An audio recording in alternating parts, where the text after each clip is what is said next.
And then I will turn things over to Luanne here to discuss. She'll provide her remarks. All right, sounds great. I'll just stay right here. That sounds good to me.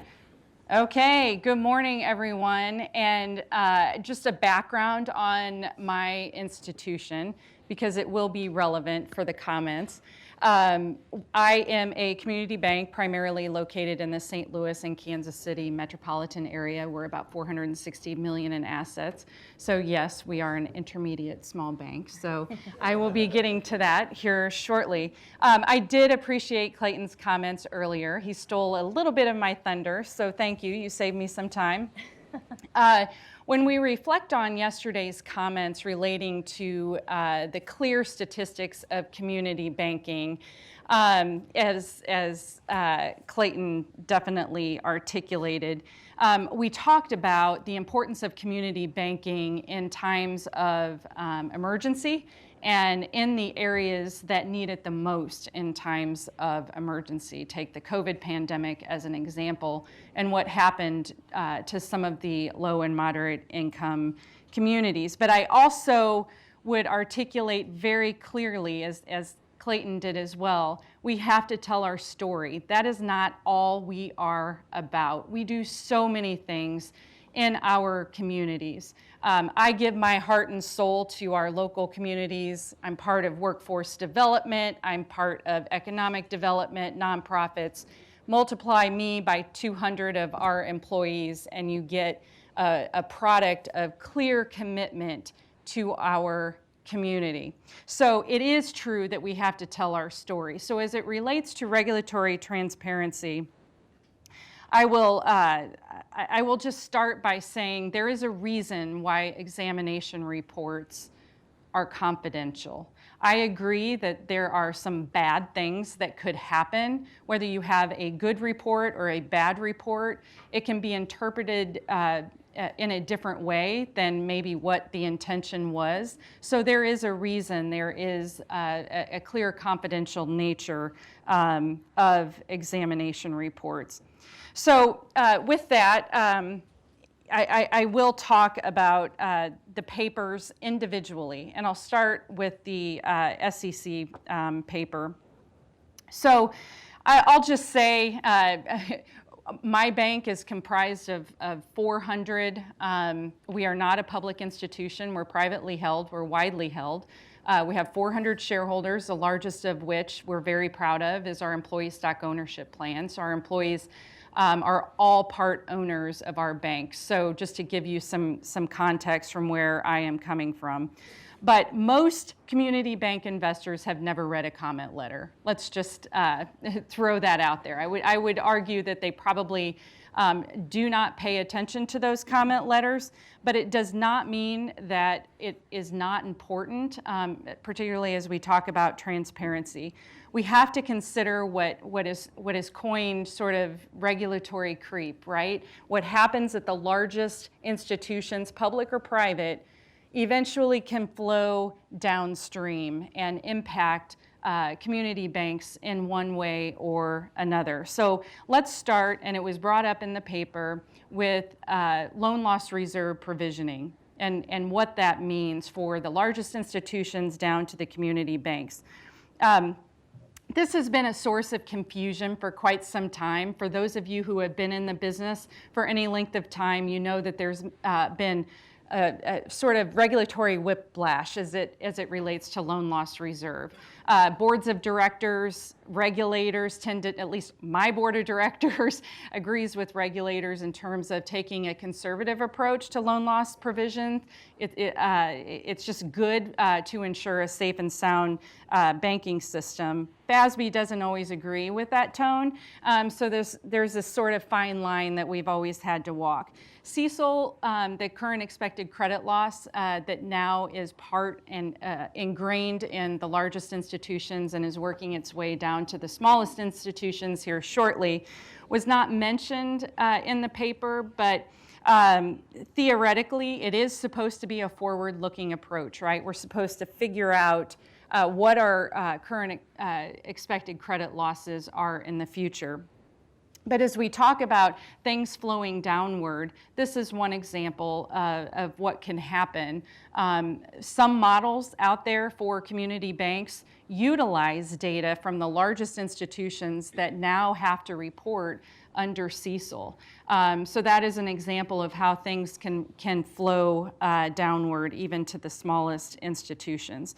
So I would argue that if there's a shift in lending patterns, if there is this pro-cyclicality that we were talking about at the largest institutions, at some point things flow downhill to even the smallest banks in this nation.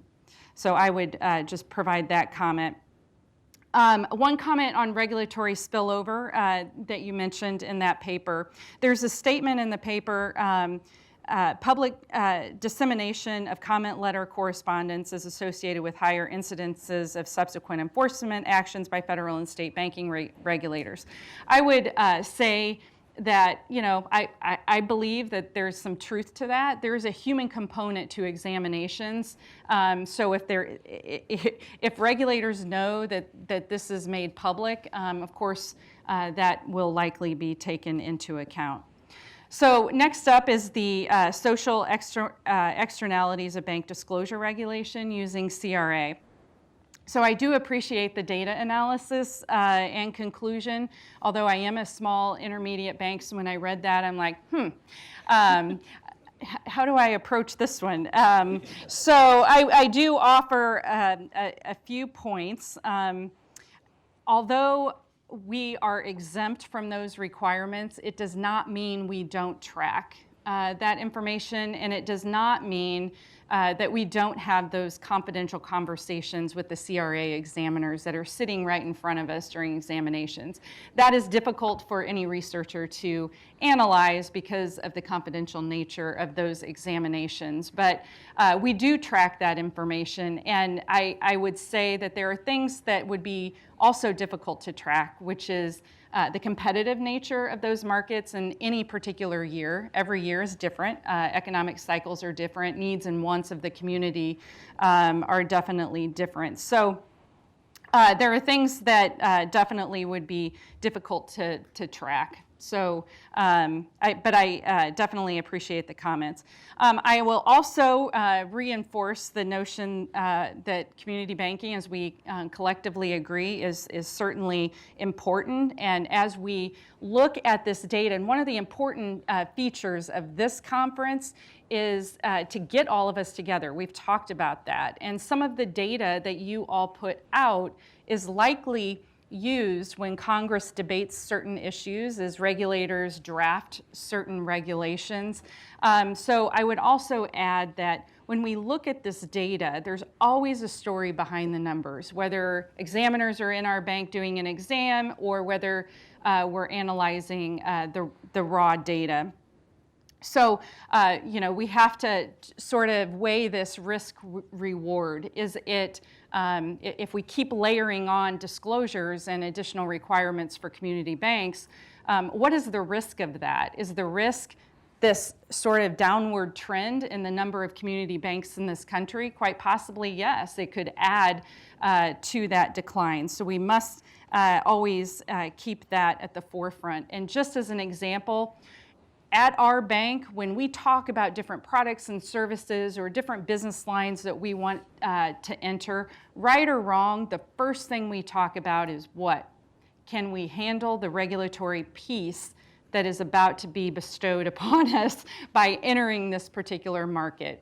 If the answer to that is absolutely no, we could not handle that regulatory piece for the long term, that is not a long-term success story. That is a short-term gain. You're going to have to change course just as soon as you have an examiner sitting in front of you. So it's important to work in cooperation with the regulators, bankers, to try to develop this sense of, can we do it with the staff we have? And if not, are we going to make it work if we move forward with that from a regulatory perspective. So I I just wanted to emphasize that we have to weigh the risk versus the reward. Next up is the sentiment and bank examination reports. So as a banker, I will say that examination reports are highly critical. The first thing we do when they come in, we crack it open and we look at what you would refer to as the sentiment, which is the first I had heard that term. But of course, we look at that and determine what sort of tone is in the paper. But it's usually not a surprise nowadays. And I say that because there's a point in time in banking history that it very likely was a surprise. But there's this trend toward a more partnership approach between regulators and bankers. So typically, we know very clearly what the tone of our examination report is at the time they exit with management and our board of directors.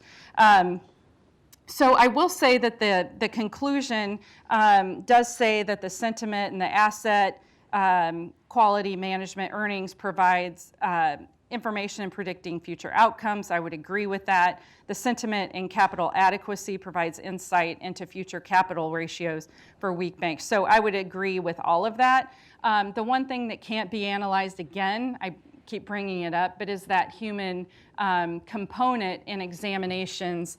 You do have an examiner sitting in front of you. They are a human being. They do have good days. They do have bad days. The sentiment can go from high or low, whatever the day may be, but there's a reason there are layers to the review process and examination reports, multiple layers to ensure consistency across those exams. But every single piece of that is touched by a human being, and rightly so. If we examine banks by the use of data alone, we're missing a clear story. Again, there's always a story behind the numbers. So